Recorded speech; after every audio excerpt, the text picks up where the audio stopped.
Hello, my name is Annet Ritsema. I will read because otherwise I will not be able to finish my story in 6 minutes. I'm an architect and my office is called Bureau Ritsema and it's settled in the puddingfabriek. This is the puddingfabriek in Groningen. I will tell you about the so-called free zone, but I actually don't know if it's really a very free zone. The puddingfabriek, what it is and how it is initiated and organized. The puddingfabriek means pudding factory and is indeed a former pudding factory. Now it is turned into a place for companies and organizations that deal with new media. Situated behind the central railway station, it's just out of the center of the city Groningen. Since 2000, the pudding factory houses more than 30 small enterprises and self-employed, varying from video artists, journalists and designers, to communication advisors, theatre makers, web designers and urban planners. The puddingfabriek distinguishes itself from a normal office complex by cooperation, creativity and flexibility, and brings together art, know-how and commerce.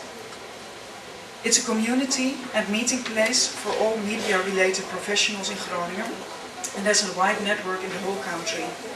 It's a free zone for creative enterprises and enterprising artists. There are many crossover activities between the different inhabitants. There are few special places in this puddingfabriek. This is the zolder. It's based in the loft.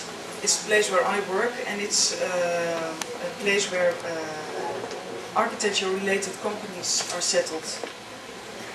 We work there together with an urban planner, an architecture historian, a landscape architect, and we all have our own independent company, but we profit collective knowledge, capabilities, experience and networks, which generates more possibilities to acquire assignments together.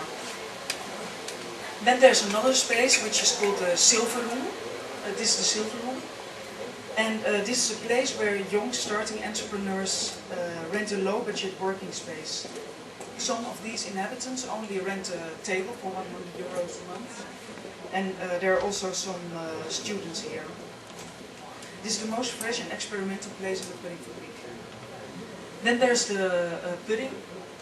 The pudding is a not subsidized multifunctional platform for events like lectures, exhibitions, parties, concerts, debates and performances. Last week the after party from the first run of the movie about Herman Brood took place there, and it generates a lot of publicity and makes the puddingfabriek a known place. It's also the meeting place of the inhabitants of the puddingfabriek. And by the way, I designed it. Now I will pay attention on how the puddingfabriek was started. In 1999, a group of enthusiastic artists founded MIG. MIG means Media Initiative Groningen. Meetings took place from media-related artists and they tried to put new media on the cultural agenda of the municipality. And they also wanted to move from their attic room to a more professional working space. They went to the municipality and to ask for their cooperation to find a building. The alderman of the culture was very enthusiastic about this idea and the puddingfabriek was empty at that time. The building was bought by the Foundation for Industrial Buildings. This is a non-profit organization, so it's not bought by a developer. The municipality was a shareholder of this organization.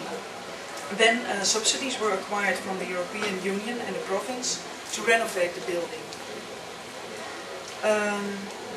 Therefore, 70% of the building has to be filled with media-related companies for the first 5 years.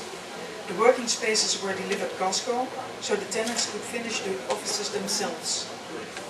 The subsidies and the fact that the finishing of the working spaces was done by the tenants themselves made it possible to keep the rent relatively low. We pay about 70 euros each square meter each year, which is about 30 to 40% cheaper than the normal offices. The foundation also gave attractive contracts without the usual term of notice of 5 years. Now, what makes the puddingfabriek successfully? What can we learn about the puddingfabriek? First, I think it's very important for the success because it was initiated by the artists themselves.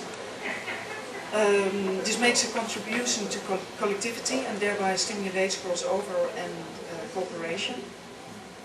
Then there was a cooperative municipality and it played an important supportive role in the initiation.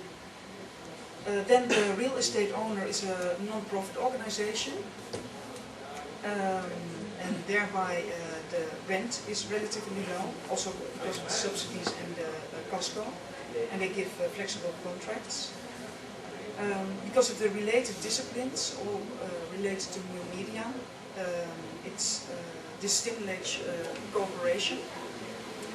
And the multifunctional platform, the pudding, gives publicity and makes the puddingfabriek a known place. Then last but not least, the building is an industrial heritage building, and this and also the location next to the railway brings an inspiring atmosphere.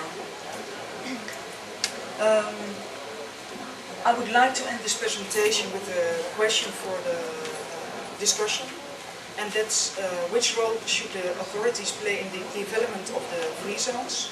Or to put it in another way, should a free zone be developed bottom-up by artists or top-down by the authorities?